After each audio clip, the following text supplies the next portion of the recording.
Let's talk sugar. Right here to Better Way to Farm. I had someone, my friend Tom sent this to me today, and it's titled Misconception Number 2, Adding Sugar Through Foliar Application Near Seed Set Increases Yields. And they said, we see no evidence of this and see it as a major misconception. Went on to say that it is true that soybeans produce sugar to fill out the beans inside the pods. In fact, 80 bushel per acre crop will produce about 6,400 pounds of sugar. Wrong.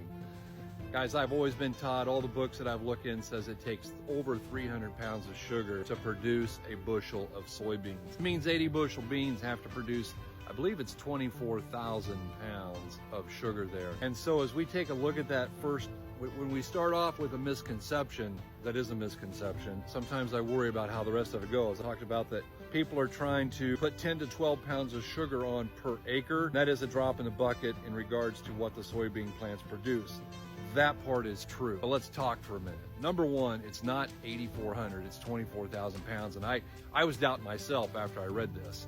Go to Dr. Google and you'll find it on there pretty consistently, multiple places that can tell you that it's 24,000 pounds to grow that. And as we launch off, we always look for 100 bushel soybeans. That's our goal. So we're just talking 30,000 pounds we got to produce. And I got to be honest, guys, I am very anti putting on 10 to 12 pounds of sugar at a time. I believe that an apple a day will keep the doctor away. 30 apples on the first day of September will make you sicker than a dog. Sugar's kind of the same way. We don't go after those high rates of sugar with the exception of maybe a late fall application when there's nothing intended there to be growing. As we look at this, guys, let's talk about what it does. It isn't spray sugar. Sugar makes bushels. It's spray sugar, feed the bacteria, make the plant healthier, stimulate root growth. Root growth takes up more nutrients. Root growth takes up more moisture. More nutrients and more moisture produce more yield.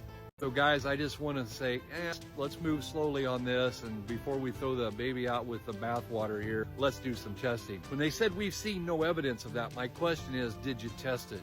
Because here's what I know. We've ran this in test plots for 32 years. We started out using CNH pure cane sugar in a granule form, dissolved into water. We used it as a starter, and then later on we've looked at it. And our guys now are at a point where if they're in the field, they're putting on 1 pint of sugar. Not 10 pounds, not 12 pounds, 1 pint each trip, and they know it's translating into yield. If we're gonna grow 100 bushel soybeans, we may have to do something different than we did to get to 80 bushel soybeans.